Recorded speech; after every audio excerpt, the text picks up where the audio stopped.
Yo, what is up guys, and welcome back to Code. In today's episode, we're going to be creating a simple but cool pull command that is going to be using buttons instead of the boring reactions. And let me give you a look on what we're going to be creating. So it's a simple slash command. You can see over here pull, and here we can provide the question of the poll, so people can basically vote yes or no on, for example, have you liked this video yet? And press enter, and this embed with the button is gonna pop up. Now if you haven't, then you press no. If you have, press yes, and like you see here, the embed has been updated with the yes.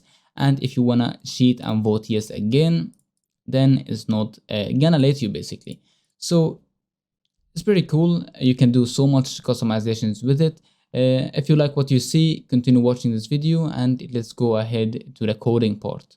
Alright, so head over to your commands folder and select a category if you're liking to place this pull command in. I'm going to use the public one. We're going to create a file. We're going to call it pull.js, and this is for the actual command file. Now we're going to require slash command builder from the discord.js package. We're going to require more stuff later on as we write this code, but for now that's all we need. Then we're going to go ahead and model export, and we're going to give the data is going to be a new instance of the slash command builder. You're going to set a name for this command, which is going to be obviously pull, and then we're going to set a description. For example, you can customize all of this stuff to your liking. It's going to be, for example, create a pull, and we're going to set the DM permission for this command to be false, because we don't want this command to be used in the bot's DMs. Alright, then we're gonna set the default member permission to whatever you want it to be. For example, in my case, I only want my administrators to be able to use this pull command, so I'm gonna put it that way. So we're gonna require permission flag bits from the Discord package, and we're gonna select administrator. Right, now we're gonna add our string option. So let's do that real quick. And we're gonna name this string option the question of the poll. So question, and then we're gonna set a description for it, and it's gonna be provide the question of the poll. There we go. And also this needs to be required, otherwise why are we creating this poll? All right, so once that is done, we're gonna go ahead and add a comma over here, and we're gonna execute interaction. We don't need to execute the client. All right, so we're gonna grab our parameters for the interaction, and we can require that from the Discord package. It's called, let's see, chat input interaction, or chat input command interaction. So let's put that over here. All right, so now we can get the properties of the interaction. All right, so once that is done, we're gonna define the pool question. So const pull question equals, and I apologize if I'm pronouncing stuff differently. English is my not native language. All right, so to go on, interaction options dot get string, we're gonna get it from obviously the question option. All right, so once that is done, we're gonna go ahead and create our pull embed. And in the embed, you can customize a lot of stuff. You can change it up however you like. But I'm going to show you how I'm going to create mine. So const pull embed equals to new embed builder, and that's going to require it from builders, but we don't want that. Just delete that and require it from the Discord package. So embed builder, and we're going to set the description of this embed. Let's use this backticks, and let's see here, or actually we don't need to use the backticks. Let's use a normal quote.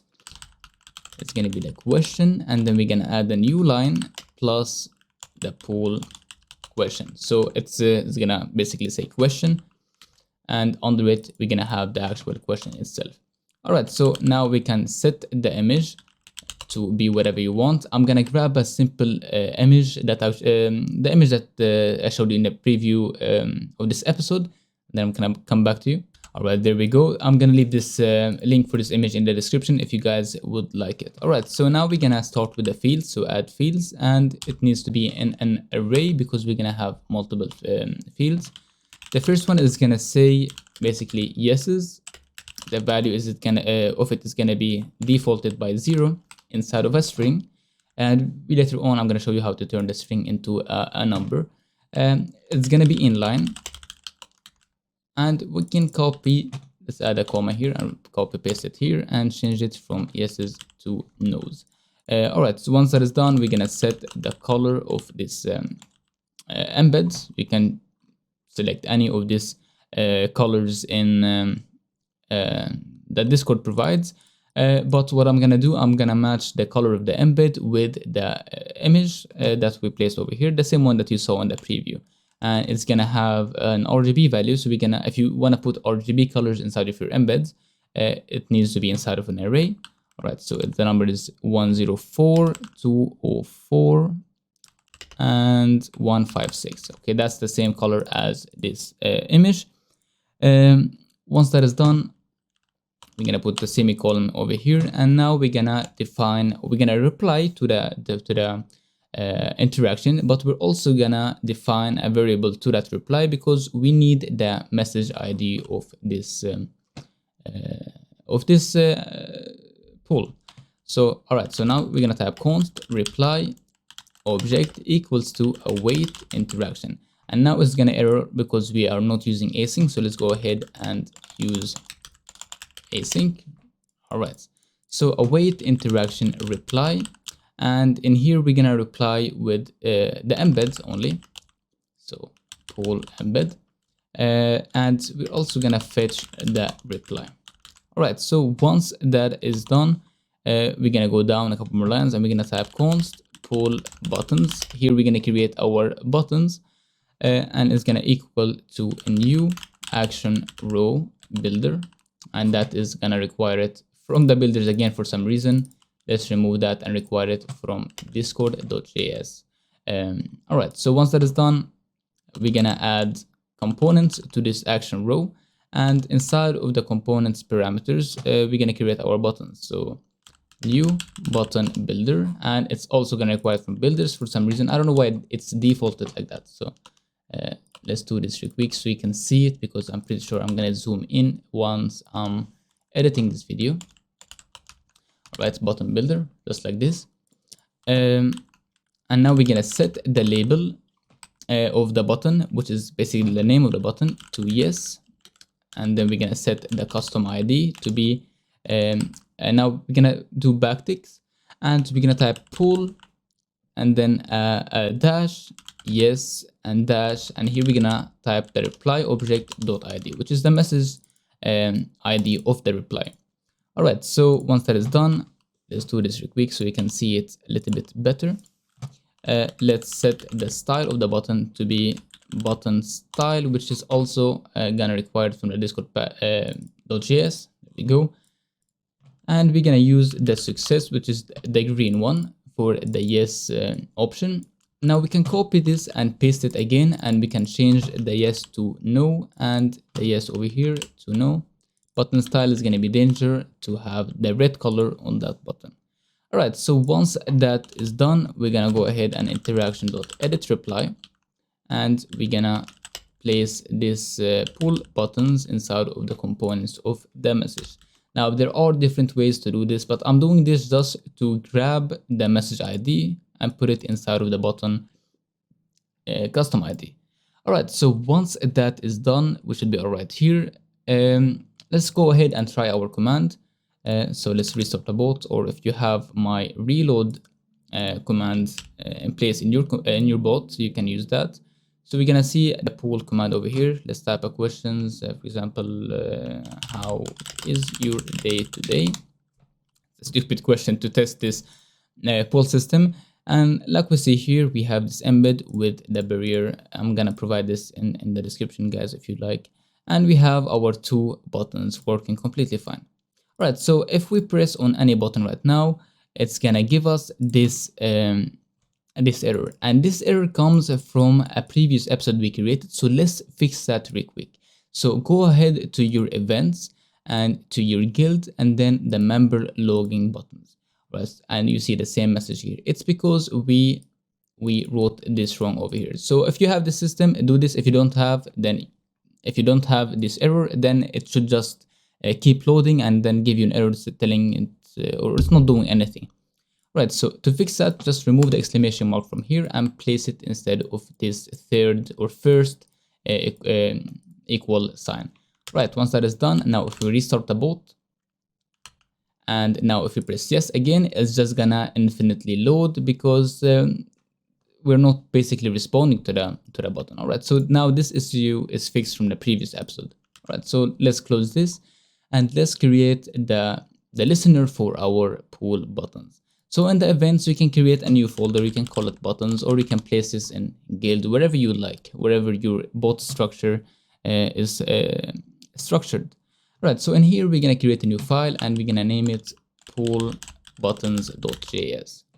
And what we're gonna do in here, so basically, when somebody votes, we're gonna prevent them from voting again in the poll. Otherwise, people just can keep press yes or no, and inflate the poll for no reason. So what we're gonna use for that is as the set function within JavaScript. We're not gonna use a database because I know some of you guys don't use databases, and I want this episode to be friendly to those who don't use databases and those who does.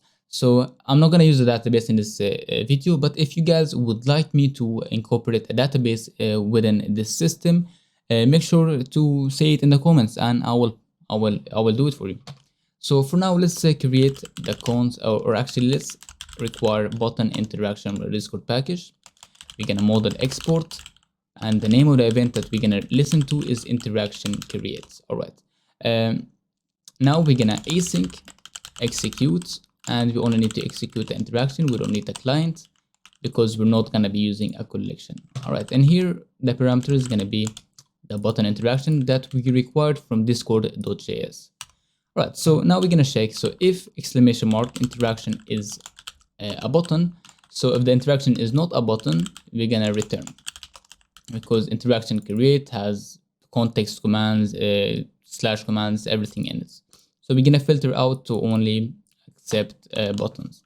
All right, then we're gonna, if you guys remember over here in the poll command, this is how we use the custom ID. So poll, yes, and then the message ID. So poll, we put poll here to filter out the buttons, to only listens, to let this file only listen to buttons that start with the poll keyword. So to do that, to turn this string into an array, we're gonna split it. So we're gonna type const splitted array equals to interaction.customid.split, and we're gonna split it from the dash. That's gonna return an array with all of these keywords. So what we need to check is the first index, and the indexes in JavaScript arrays start at 0. So this would be 0, this would be yes. This would be 1, and this would be 2. All right, so once we split this array, we're gonna check. So if split array index 0 is not equal to pool, we're gonna also return. Then this file cannot is gonna stop basically if it doesn't start with pool.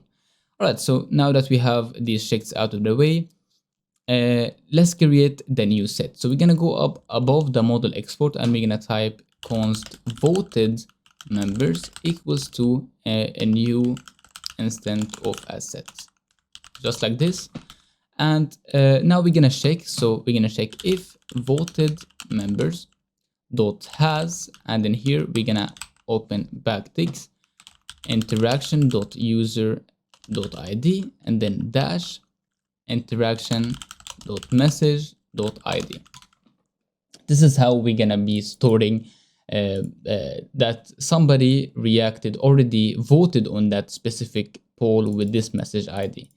All right, so if this collection has this entry in it, then we're gonna return with an interaction reply saying basically you've already voted. right? And we're gonna make it ephemeral so it doesn't clog up the channel. All right, so we're gonna go down. So if it doesn't have this entry, then we're gonna add this entry without returning. So voted members dot add, and we can basically copy and paste this in here. All right, so now this check is done. So this is basically is gonna disallow the users from voting on a poll twice. All right.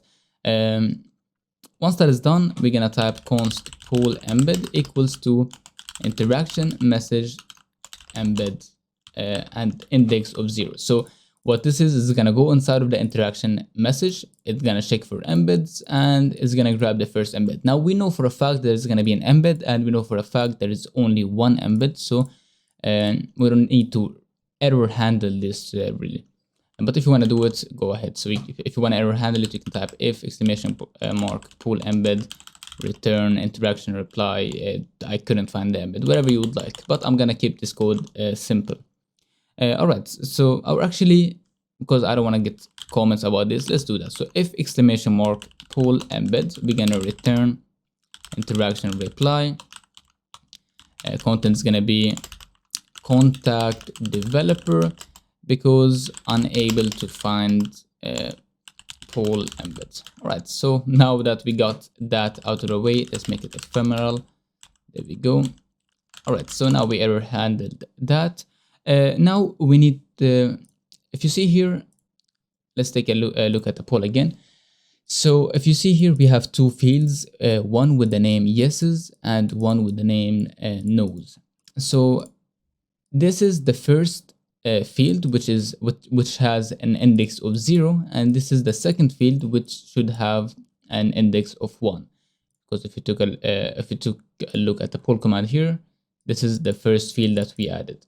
So to do that, to define the yes field and the no field, we're gonna type const yes field equals to poll embed dot fields and index of 0, and const no field equals to poll embed fields index of 1. And I wrote this wrong, so there we go. All right, so now we're gonna create the default message for whenever somebody votes on the poll. So what we're gonna do is we're gonna type const voted or vote counted reply equals to your vote has been counted. For example, you can change these messages as much as you can. Right, so once that is done, we're gonna create our switch statement. And now instead of listening on the first or checking the first index inside of the custom ID array, we're gonna check the second, and the second is gonna basically return either yes or no. And to do that, it's pretty simple. So switch splitted array index of 1, because as I said, arrays start at index 0. So this is 0, 1, and 2. Once that is done, it's gonna either return yes or no. So we're gonna check. So case yes. Well, if the case is yes, we're gonna execute whatever is inside of these brackets. Then we're gonna break. And then in case it's a no, then we're gonna basically do the same thing. Inside of the case yes, we'll start out over here. So we're gonna type const new yes count equals to %. And why we're going to be using %, it's because if you take a look at the embed that we created, the value here needs to be a string, but we cannot use mathematics on strings, so we're going to need to turn the string into a number, and for that we're going to be using the % function. Here we're going to provide the yes field dot value, and then we're going to add +1 to it.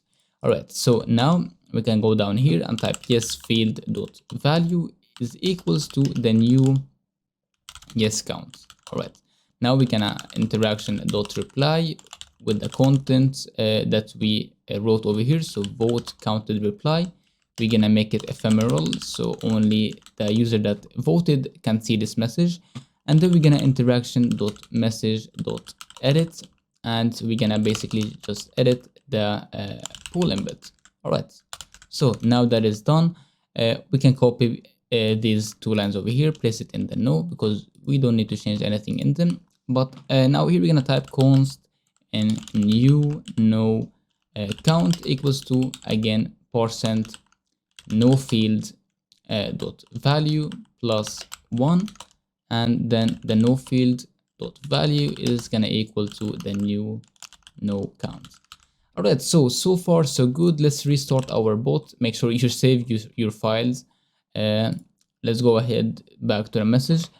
So now if we press yes, it's gonna say your vote has been counted, and it's gonna update the yes count to 1. Now if I try to do this again, yes, it's gonna tell me you've already voted. So that's cool. And even if I press no, I've already voted. But now if I make a new poll command, let's say I ask another question, wherever it might be. If you press no, for example, it's gonna count because it's a new poll, but you cannot obviously vote again. So you can use this in multiple guilds with no issue, because we are using the message ID to check the entry inside of our voted member set. But the only issue is if the bot restarts. So let me restart it right now.